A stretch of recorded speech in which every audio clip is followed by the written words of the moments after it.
Hi, folks, and thank you for joining me today. The topic we're diving into is not just timely, but it's revolutionary. The topic being Beyond Autocomplete, a developer's guide to harnessing the power of ChatGPT. We're talking about the intersection of artificial intelligence and software development. It's a space that's seen tremendous growth and innovation in recent years. With recent AI developments in coding assistance, testing, data analysis, DevOps, the possibilities are endless here, how it can improve our life.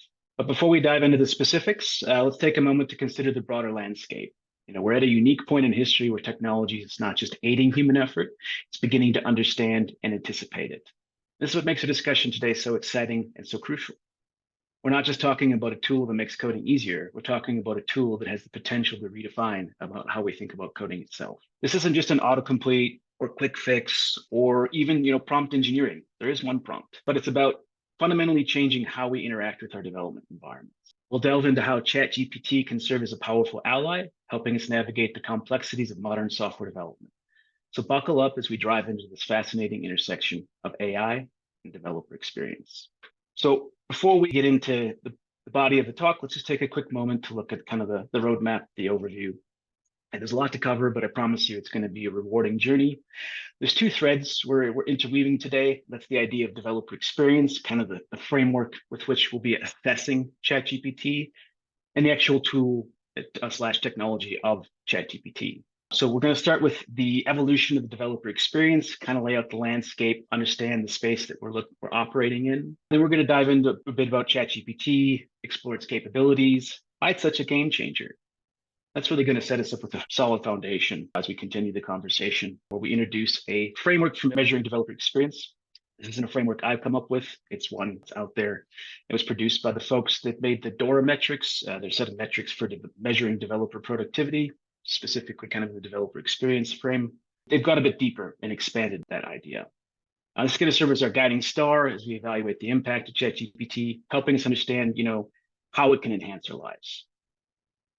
After that, we'll get into the specifics of kind of interacting with ChatGPT, exploring modalities and practices. So modalities being kind of a style and practices being kind of the various ways that shows up.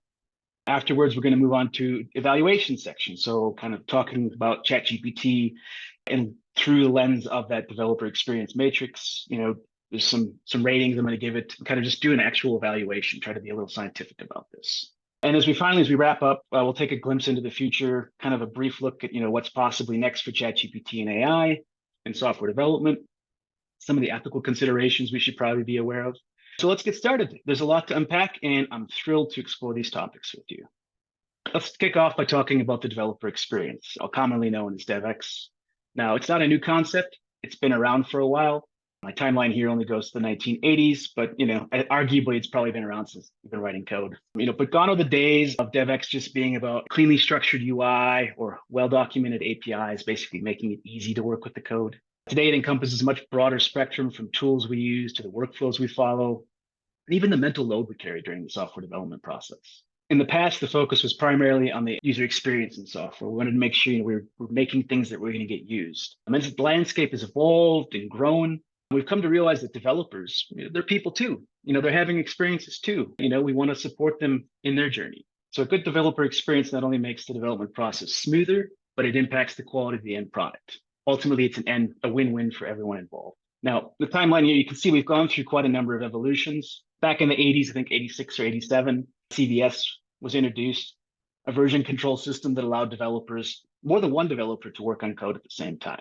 This was one of my first source control systems. It was still around mid-90s, early 2000s. Came the SVNs and the GITs and all the wonderful advancements. Then in the 90s, we hit early web. We started to add tools to our toolbox, HTML, JavaScript. Web browsers became a thing. And this is where my journey started in software. For fun, back as a 12-year-old kid, trying to figure out things, moving a little bit more into the web and what this technology is. But I was still generally writing code in Notepad at this point. Then the 2000s came along. We got GUI-based IDEs like Eclipse and Visual Studio, and they had this really cool feature, context-aware autocomplete. Now, coming from an environment where it's just put the text in and hope it works to something that's helping guide you, this really felt monumental. This felt revolutionary. In fact, I remember specifically being in college when these came out and being denied the ability, at least in the lab settings, to use autocomplete. My professors felt that it was going to hinder my ability to use real documentation. It only lasted a semester. It was just too useful to hold back. Then as we got into 2010s, we talk about DevOps, not just kind of these incremental improvements, but kind of the birth of a whole new way of thinking about software, really. You're making sure that you're always ready to deploy things. It's tested, it's capable of integrating well, and can go out the door rather quickly. And finally, we're finding ourselves at the 2020s with AI enhanced DevX. And what I think is really interesting about the AI revolution here is that it's not just enhancing one or two things or making it a little bit better. It's really applicable to everything, whether you're using observability. Datadog's got some new LLM driven stuff. Whether you're using GitHub Copilot, ChatGPT, it's permeating through every aspect of the developer experience, making us better, faster, stronger. The reason we're talking about DevX today is ChatGPT is going to redefine it, and it's going to act as a catalyst for accelerating improvements and the introduction of new ways to optimize our coding lives. And it acts as a lens to allow us to appreciate this transformative impact. So let's talk a little bit about kind of the specifics. What's the underlying technology that ChatGPT is using? ChatGPT is based on the GPT-4 architecture, ChatGPT 3.5, which is publicly available, based on GPT-3 architecture. Both of them are large language models, or LLM architectures. And here the term large refers to many things, every aspect of the model, whether it's the number of parameters that they're able to take, the size of the training data, aka the internet, or the computational power and cost required to operate these things. So what makes an LLM so special? Well, first, the size allows them to understand a lot of context, which is crucial for tasks like code suggestion or problem solving. In fact, context is going to be king throughout this talk. It's really the thing that sets this apart. Second, the large data sets they're trained on means they've seen a vast array of coding problems, solutions, bugs, incredibly versatile. They've got a big body of knowledge to work with. And so for us developers, this translates into a tool that can offer more accurate suggestions, understand a wider range of programming languages, and even help debug issues. Now imagine a coding assistant that's read and understood more code than any human being could in a lifetime. We're starting to unlock the power of LLMs. And unlike traditional models, which are trained once and deployed, LLMs have this unique ability to learn over time. In fact, back in May 2023 here, Scientific American produced an article called How AI Knows Things That No One Told It. It does, it's learning. It's able to figure out how to play games. It figured out how to run code. It figured out how to ace the bar exam. And this is specifically targeted a little bit more at 4 than 3.5. This adaptive component to its architecture that we don't quite understand. We understand the new thing we put into the architecture we'll talk about on the next slide. We don't understand the full mechanics of how it's working. We're going to demystify some of this magic black box, but there is still a component of it that we still don't understand. So because it can learn, it means it can adapt. It can adapt to new languages, new frameworks, new libraries, to us as developers. It can understand the context we're coding in, not just the line of code, but what we decide to give it. And thirdly, it adapts to a personal style, making it more of a partnership over time. So more specifically, how does this LLM differ from traditional models?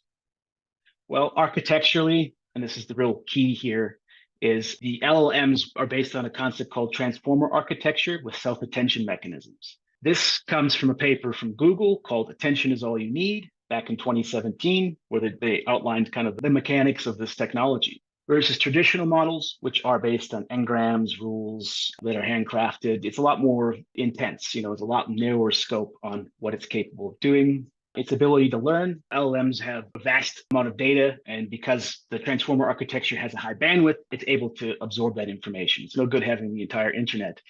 It's going to take you 10 years to actually train your model on versus, the more limited understanding from traditional models. And contextually, this is where the transformer architecture really shines, allows a much broader space to understand the context of what's going on. The attention mechanism here, it allows the model to focus on different parts of the input, providing a nuanced understanding of context.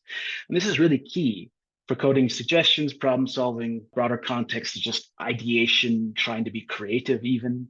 And there's a flexibility component to it. So, the architecture is versatile. It's capable of handling a variety of natural language processing tasks. And this flexibility obviously extends into coding languages, frameworks, libraries, making it a really good tool for developers. So I mentioned ChatGPT 3.5 and I mentioned ChatGPT 4. Let's do a little side-by-side comparison of the two technologies. My experience has been primarily with ChatGPT 4. I have dealt with 3.5 a little bit. I will tell you, there's a very night and day difference between the two experiences. 3.5 is like dealing with a slightly better version of Alexa or the Google Assistant. Can go do a few more complex tasks, but still feels like I'm talking to a machine. It's very transactional. With 4, got a higher token limit. It's a little more accurate, but it really feels more conversational. It's able to remember further back into the dialogue. It's more adaptive. It really has this very human-like interaction. It's trying to put tone in it. It doesn't do a great job at it, but you can see it's not just a standard cut and paste type of response that you find more in 3.5. 4 is a paid for technology. It does open a lot more doors, but I find the utility of it to be a lot higher. Beyond token limits and that, the number of inputs. So we went from 175 million inputs in the GPT-3 engine, which is what GPT 3.5 is based on, to 175 billion. That's a huge increase in parameters. It's allowed us to have larger token limits on ChatGPT 4. It's allowed it to be more accurate. It's allowed it to be more knowledgeable. Now, there's this concept of hallucinations, basically getting the chatbot to make up things. 3.5 hallucinates quite regularly. And unfortunately, if you try to tell it it's wrong, it doesn't listen. Interestingly enough, if you tell 4 it's wrong, it will generally be, oh, I'm sorry, I made that mistake here for these reasons. Let me go make the correction. Here you go. Generally gets it right. Oddly enough, I say generally. I'd say there's two types of hallucinations here you see. You see the kind of incorrect factual thing where it's just making things up. And then you see more of a kind of a more creative, ideative type phase. It might find gaps in your dialogue. I've seen it pull in concepts because they were related to what we were discussing, not because for any other reason other than it felt that I should be aware of it. Or at least that's what it told me. It's kind of weird. And back to that human interaction. It's just smoother. It's more engaging. So, why does this all matter? GPT-4 is way more than a fancy autocomplete tool. It understands code, can suggest improvements, it can help debug issues. It's really like having an extra pair of hands helping you code, or maybe an extra brain. So we've talked about the developer experience. We've delved into the tool, kind of the various technologies and the components that make this tool really amazing. We're going to come back and talk about how we're going to measure this tool in terms of a developer experience framework. Now, DevX is something that's been thrown around quite a bit.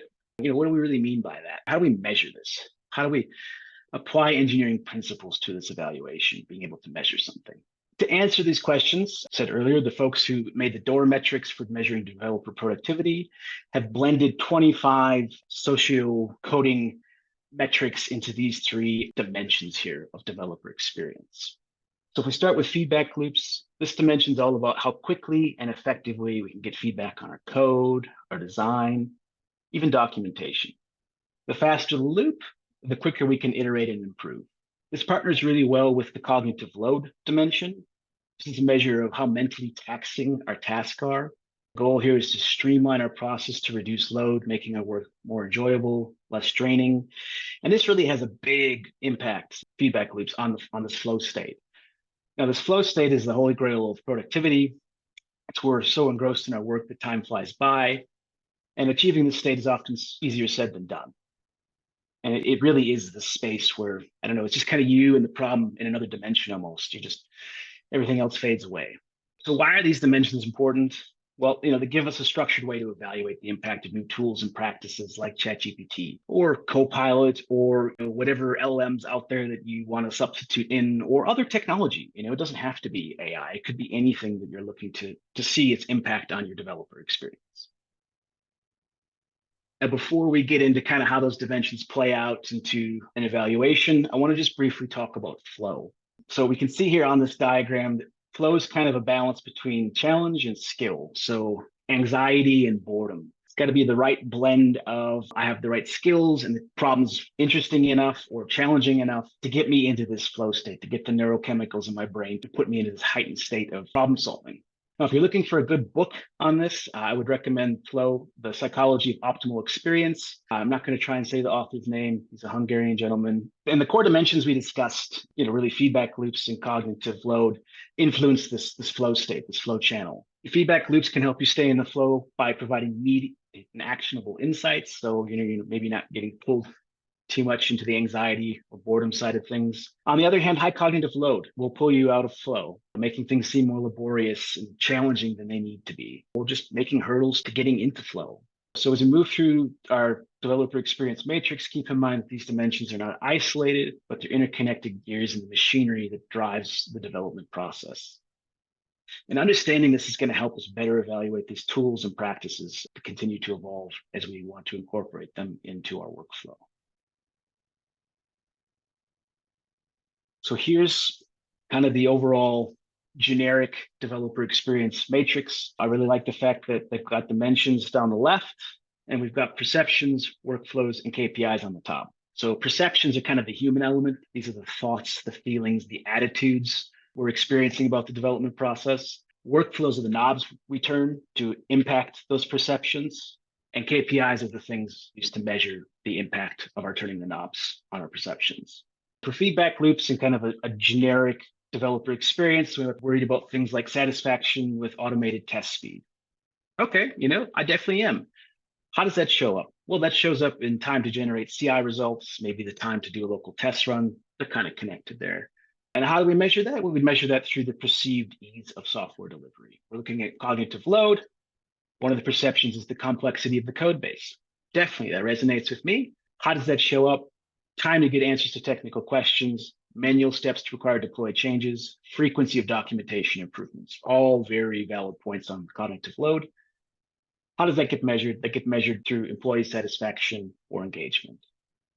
And finally, the flow state. What's our perception? The ability to focus and avoid interruptions. How does that show up in the workflow? Well, the number of blocks of time without meetings or interruptions. Developers are always lamenting about having too many meetings. And for this reason, it really does impact productivity. And the measurement here is perceived productivity. I really like this framework. I think that it allows us a structured way to introduce and evaluate and measure practices. It's not just saying this tool is good or this practice works. It's about understanding the why they work, how they are actually going about improving and being able to take a measurement. It's bringing engineering principles to our process here. So how does this all work? Why do I have a matrix, and how does this fit into ChatGPT? Analyzing my experiences with ChatGPT, I've kind of broken it down into three modalities, three styles, three methods of engaging with ChatGPT that we're going to plug into that developer experience matrix after we explore the concept to do the evaluation. They're more than tools, they're methods of engaging. They can be adapted and customized. Each modality will have practices. It's a dynamic thing. It can learn. No practice is going to stay static. I'm not even sure the modalities will stay static. So the first one up, I think this is a pretty common experience most developers would have in some form. This is what I'm calling the Oracle. It's all about getting immediate, accurate feedback, whether it's on code, some design suggestion, probably answering general tech questions. This modality is my go-to for quick, reliable information. Then I've got the modality of collaborative coding. This takes things a step further by integrating ChatGPT into my actual coding session. It's like imagine real-time context-aware suggestions that kind of adapt to my style. It's like paired programming, but with AI. And it can generally start to feel this way. Now I'm going to take a moment here and kind of interject an ethics disclaimer. It is possible to upload your entire code base, even though, well, not your entire code base, but large chunks of your code. Remember, we had a 32K context window, but there's a file upload component in ChatGPT 4. I don't go that far. My safety zone is, can I take a small snippet of code, maybe 3, 4, 5, 10 lines? Out of context makes no sense. It's just a snippet of code. It's just an example. Give that to ChatGPT. I'm not willing to give it large pieces of information, but I'm willing to have it help me work on very small pieces of code to help me move forward. I have done experiments. When I got into the AI space, I did a whole lot of like, can I automate things? So I was like, there's a style of YouTube channel that's kind of basically spoken word. It's like Reddit threads, kind of read over random videos. So I worked with ChatGPT to actually tease out some code to make that all happen. It wasn't great code. It proved the concept. It helped me solve the problem. It was interesting. It started, I think, making me realize there's a lot more value here than just a bad Xerox copier or there's a silly tape recorder, as some folks have said. That really fed into this idea of ideation. This is more of a brainstorming mode and refining application concepts. It's kind of a creative partner. It's helping me think outside the box or explore new avenues for problem solving. What I think is interesting about looking at kind of the higher level, the modalities, the styles of interaction, They can be implemented differently. No two people have to have the same exact practices. Framing like what I want to get out of the experience, not necessarily how I'm going to go implement X, Y, and Z to make that experience happen. So I've got a couple videos here where I kind of explore some of these practices of modality. There's 4 things we're looking at. So really, Oracle is queries to refine my understanding. So there's general questions, how-to questions, what does questions, and kind of a tech versus tech.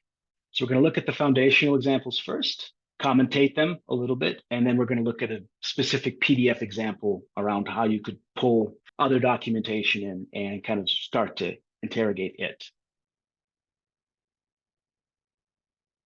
All right, so just briefly, you'll see something weird about my prompt here. I told it to ignore the first line. I asked ChatGPT, can I comment the prompt so you don't include it in context? And it's like, no, just tell me to ignore a line and I won't include it in the context of what I'm analyzing. So that's what I went with. So the first one up here is really, general questions. The question is, what are the solid principles in engineering? Could plug in any kind of general question maybe you want to know a little bit more about. Maybe you forgot the specifics, you need a quick refresher. It's that Oracle. It's just, quick queries to refine understanding. There we go. Looks like it had a little bit of a problem playing.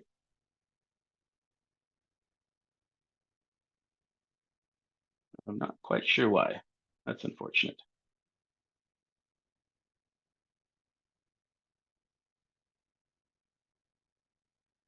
So it's giving me a really detailed description of the principles. It knows a little bit about me because you can plug in information as a new feature. I'm not sure if it's 3 or 4 specific about kind of where you work, what you're interested in, anything relevant about you. Trying to tailor its responses a little bit. Next question was how-to questions. How do I implement a binary search tree in Python? So it's going to tell me a little bit about the technique. It's going to give me some code samples here to work with.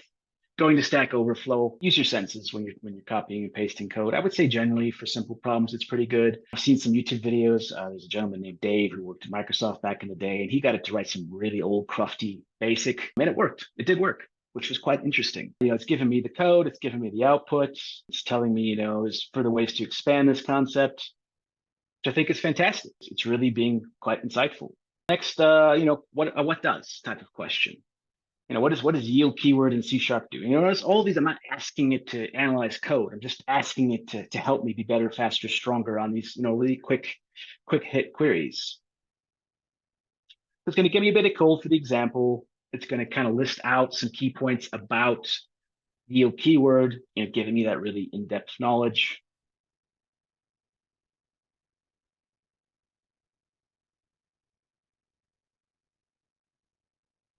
Yep, and the next one, tech versus tech. So here I'm asking it about Angular versus React. Give me the pros and cons. What's the breakdown? Argue I could be asking it about anything, really, at the end of the day. I've done this a few times, what's this versus this, or, how is this different to that, or is this part of this?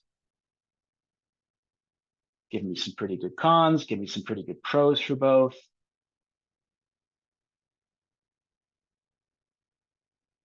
It's doing a pretty good job at outlining, why one or the other is better. It's always a partnership. Don't take this as a means, these modalities as a means to replace thinking or engagement. Think of it as an augmentation to your capabilities. It's about making you better, faster, stronger in all cases.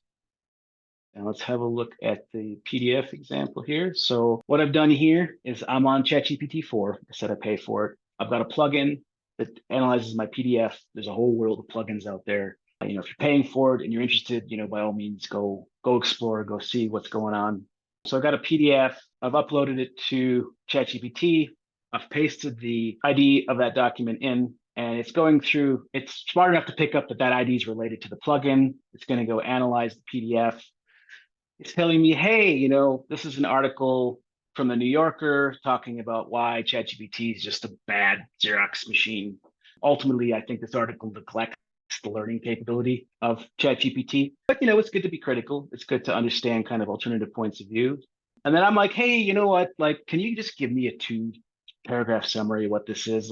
I'm feeling lazy today. I don't want to read the whole thing. At which point, it goes through and gives me a nice little summary. So then I'm like, okay, cool. This seems pretty critical. Is it critical or does it offer advice? Like I'm having a dialogue about this article that I haven't read. I'm just kind of queuing off what it's telling me. And it's like, okay, the article doesn't seem to offer specific advices or improving the technology. Is there anything else you'd like to explore in this article? And at that point, I say, no, thank you. Thank you very much. We're good. So now we're into the modality of collaborative coding. There's really three ways I found this to break down, those being the debugging. So, give me a piece of code, it's not working. Code refactoring, how can I improve this thing? And code suggestions. So here I've got a little piece of code. I'm saying, hey, why am I getting no reference exception in my C# code? Any idea? Back to the idea of small little pieces of things I can paste in. It's pretty clear to me as a human why this isn't working, but it's a nice example.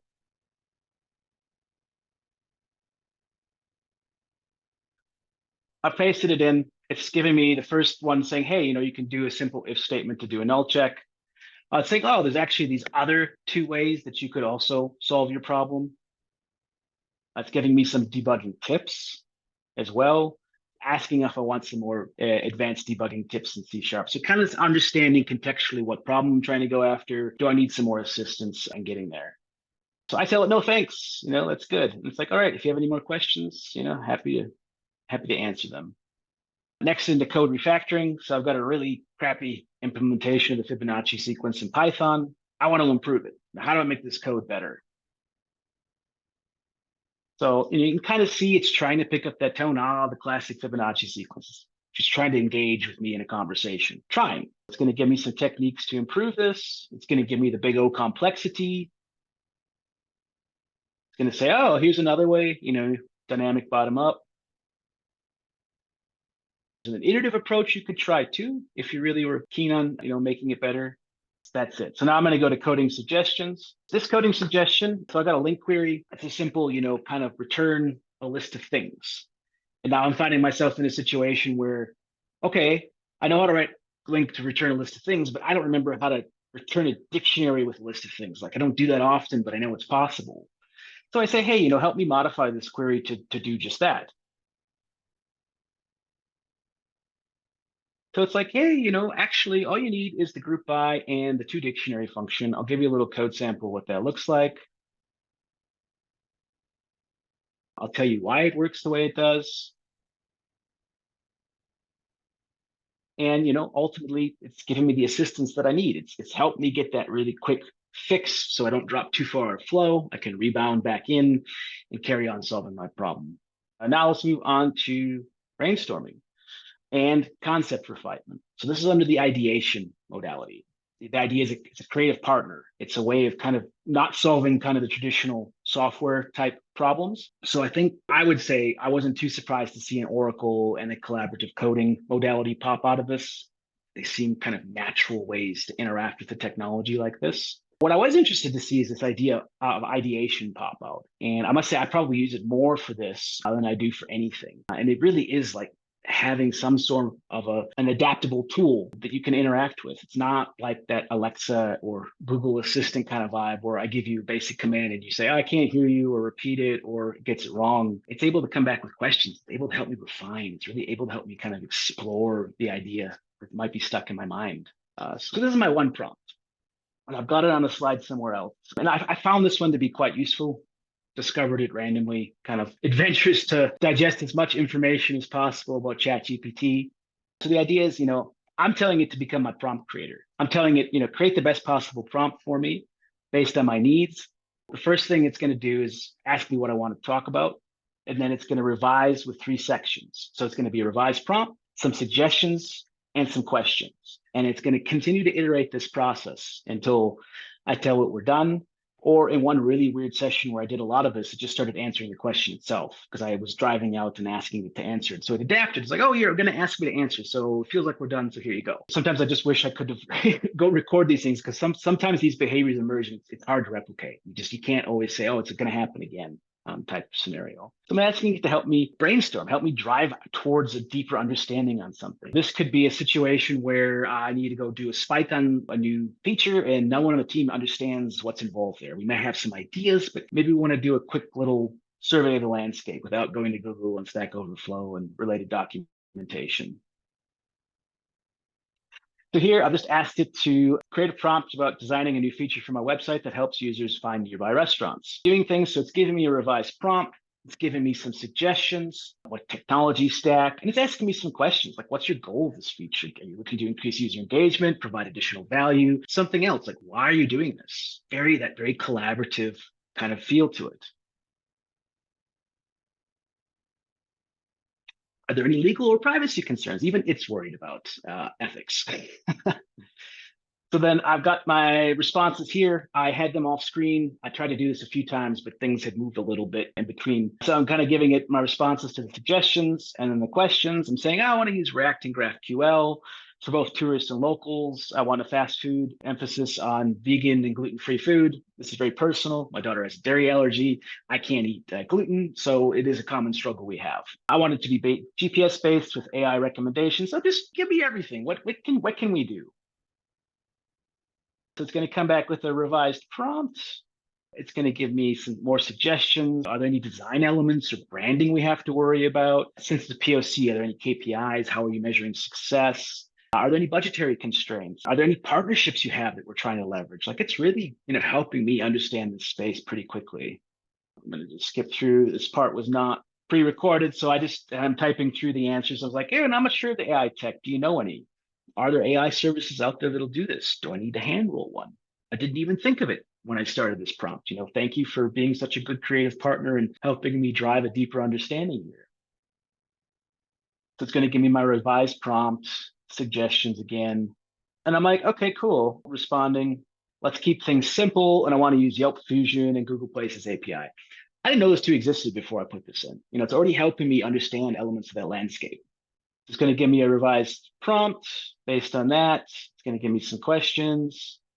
And I'm like, I'm in a pretty good place. So what I'm asking it to do now is to write some templated code for me. I'm not asking it to write the system for me. I'm asking it to kind of give me a basic shell to plug in and start exploring these concepts in a deeper capacity. Actually, I can give you a little bit of code to do that. You've given me this idea, so that's going to hand me the React side, because obviously I don't need the GraphQL to proof of concept this. I could just do some in-memory data, make some API calls, and kind of understand the interaction. But it's templated out. It's giving me places to plug things in, to start exploring this concept. If I had done, yes, I have branding, and these are the things to consider, it would have attempted to include that too. So here we go. We've got a real simple proof of concept to explore in under 3 minutes. This idea of adding a new feature. Now, obviously, there's a lot of legwork from the human side that comes into this, but it helped me get there quicker. Rather than maybe 3 hours or even 30 minutes, I've gotten to a space in 3, or even let's say 5 if I was a little more creative in driving the prompts here. And then our last and final modality is concept refinement. And this one's quite interesting. So you'll see here, I've got this vague idea about creating a talk that explores the intersection of ChatGPT and developer experience. I definitely partnered with ChatGPT, not at quite this level, more fine-tuned and fed a lot of sources, but it helped me explore concepts. And that's where it started to hallucinate and pop out these kind of lateral thinking components where it's like, well, actually, you should call it this because it's referenced this way over here. Or there's this idea that's kind of in between the two concepts you're discussing that maybe we should include. So what I'm going to do is I'm like different to brainstorming and exploring the landscape. I'm trying to really zero in, or really refine and hone one specific piece here. So it's going to go give me a basic outline. It's not great, but it does start to hone in. Okay, what are, automated support, onboarding documentation, other case studies, challenges, liability, additional points for ideation? Where else can you start to explore this concept? So I'm like, hey, those are great ideas. I'd actually also like to touch on the future of this intersection. Do you have any thoughts that we could explore there? So it's like, natural language processing, human AI collaboration, ethics and AI fairness, global collaboration, monetization. So it's thinking about ethics, thinking about business, it's thinking about deeply technical things. It's really covering a lot of the landscape and helping kind of refine this concept. Any one of those would have been probably very useful avenues to explore. So I'm like, out of all the suggestions, I really like 3, 4, and 7. It's really simple to interact with. It's simple to respond. It's like, hey, those are cool. Let's explore those a little bit more. I like the way this is coming together. Can we get back to the structure? Can we start to include some of this learning back in that initial structure you gave me? So it's going to start to emit a more refined talk outline, giving me some tips, really just trying to be my creative partner here. So I'm like, hey, looks pretty good, but I don't like this idea here. I'm giving it feedback. I'm, working with it to help kind of correct and refine this concept. And it's like, okay, well, you have some options. You didn't like what I presented with you, so I'm going to give you the choice on how you'd like me to deal with that, which I think is really intuitive. I think this really does lend pretty heavy credence to this idea of creative partnering. It's not just assuming that it wants me to do something. It's like, okay, tell me what you want to do. This is how we can handle it. Pretty long list, considering that I would have just said a bit of the section, which I do tell it to do. But it's trying to be responsive. It's trying to understand my needs, giving me a new outline to work with. And I was like, hey, looks great. Thanks so much. And it's like, hey, good luck on your talk. Sounds awesome. That's kind of the modality of ideation, brainstorming, and concept refinement. So here's that prompt I put on the screen. Maybe there's a way to share it out or stop the video if you're watching later to take this. So it's the 3 parts. I got 2 is really what drives it, the 3 sections, and this idea of continuous iteration and refinement here. All right, so let's get back to the matrix. We've kind of talked about a lot of things. We talked about developer experience. We talked about this really cool tool called ChatGPT. We've talked about ways of evaluating it. Now let's kind of plug that in and give it the evaluation. So you can see my dimensions and my KPIs stay the same. Those don't change in my model. It's just the perceptions, kind of the human elements I'm looking to address, and the workflows, like the knobs that I'm trying to turn to get a measurement. So in this case, you can see that on the feedback loops, I'm looking for feedback on code, design, and documentation. And the 2 modalities, the 2 dials, the 2 ways I found to really interact with that dimension are the Oracle, really quick feedback. Give me some quick answers here. I need help, really understanding this. It's been 10 years or 5 years or 20 minutes, whatever, and I can't remember how this thing works again. And ideation, brainstorming and refining concept, getting feedback on what do I need to consider if I want to write a restaurant recommendation service. Gosh, okay, there's quite a bit there. And this feeds into the overall perceived ease of software delivery. And I gave it 2 stars. Now my rating is 0 to 3 stars, 0 meaning it's trash, don't use it. It actually made my life worse. 3 meaning, oh my gosh, this thing's amazing. I just couldn't live without it. 2, it's adding a really high amount of value. You feel like this aspect, this dimension really got serviced well. More for the ideation, I think, than the Oracle, but I know, mileage may vary with the ideation. Then the next dimension is cognitive load, trust in obtaining accurate and tech-related feedback. And the keyword's trust here. So I'm looking for, collaborative coding and the Oracle. So I want a seamless experience that integrates well. And I want to be able to hit the Oracle for quick feedback on probably tech-related questions, things that just fallen out of my brain. And we're going to measure this with employee engagement or satisfaction. I gave it a 1 here for 2 reasons. A, it does hallucinate less, but it still does hallucinate, and it'll get into these weird corners that's hard to get out of without restarting a chat and trying to figure out how to copy and paste over the right context, which really is not good for cognitive load. I didn't give it a 0 because there is still some utility, and when it works well. It is amazing. But not only does the contextual cornering kind of become a problem, but so doesn't the limits on 4. There are usage limits. Now, if you don't hit it too hard, you can kind of squeeze out a good long session with it, but it will eventually just stop abruptly, tell you it's wrong, ask you if you want to switch to 3.5. Don't ever do that. 3.5 cannot carry the same level of conversation. I usually end up cursing at my computer and walking away at that point, or folding it up for the night because I'm generally doing this kind of stuff in the evening and going to bed. Utility, but big room for improvement here. I think there's a lot more that could be done to really help the cognitive load side of things. I also feel this is the dimension that most people think about, the either really positive or you're really negative about the cognitive load side as it relates to kind of factual accuracy and just some of the styles of engagement here.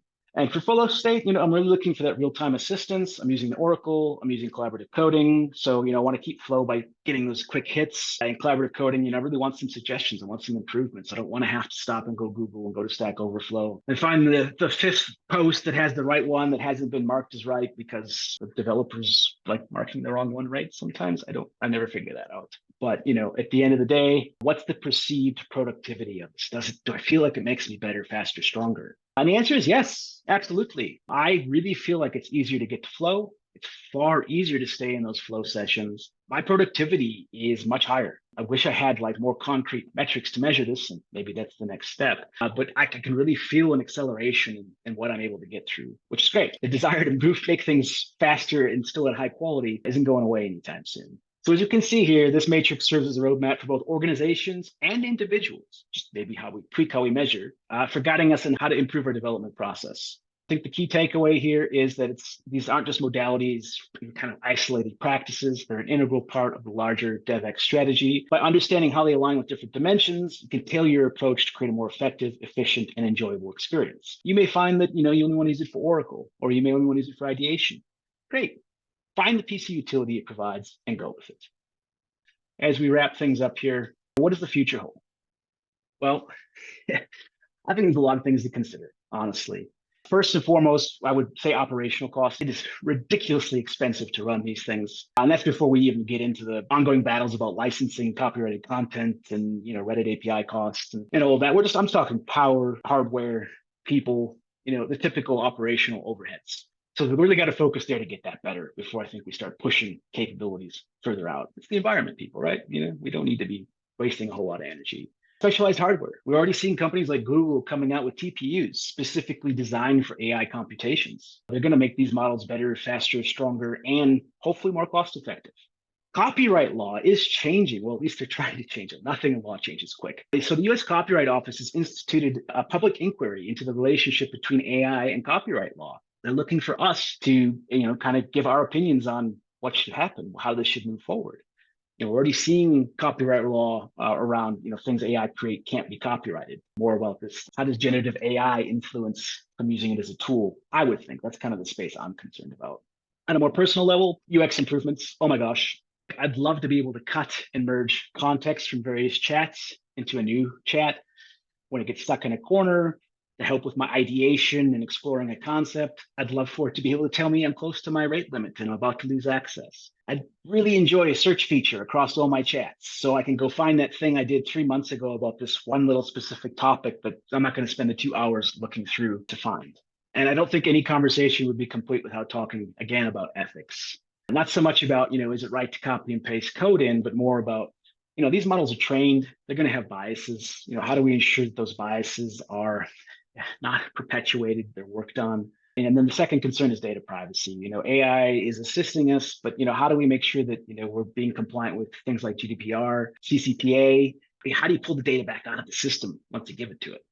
Finally, accountability. AI generates a piece of code or introduces a bug or secure vulnerability. Who's responsible? Is it me? Is it the team that built the AI? User? I don't know. And these are complex questions we don't have an easy answer to, but they must be addressed as we move forward. The future is incredibly exciting, but it also comes with its own set of challenges and responsibilities. We're not just developers. We're not just passive consumers of this technology either. We're its stewards.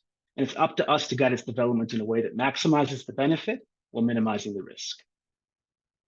And as we sign off, I wanted to just leave you with a couple general tips and tricks when you're interacting with ChatGPT. First and foremost, don't pollute your context. Each chat focused on a single idea or sub-idea to maintain clarity and effectiveness. Nothing will derail and make this thing hallucinate faster than melding a whole bunch of concepts together. Not very good at teasing apart the fact that there's multiple ideas there. It's good at following a single train of thought over a period of time, but not at the stage yet where it can go, oh, actually, that's a different thread of thought. That's a different thread of thought. That's a different thread of thought. Something I call managing lies and propaganda. It will lie to you. It will very much lie to you, both 3.5 and 4. 3.5 will insist it's always right. 4 will understand that it's made a mistake and take corrective action and explain the corrective action and why it ended up there. So if you're 4's making mistakes, tell it, hey, that's wrong, or ask it, hey, is that right? Are you sure that's right? And it'll generally react in a way that's self-corrective or telling you, yes, this is right for these reasons. So don't be afraid to push back on it, just like a normal conversation.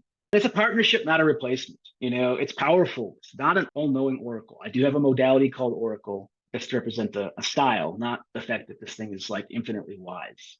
Set realistic expectations for what it can and cannot do. And remember, it's a tool designed to assist you, not replace you. The best results come from a collaborative effort. All right. Well, thank you, folks. That's the end of the presentation.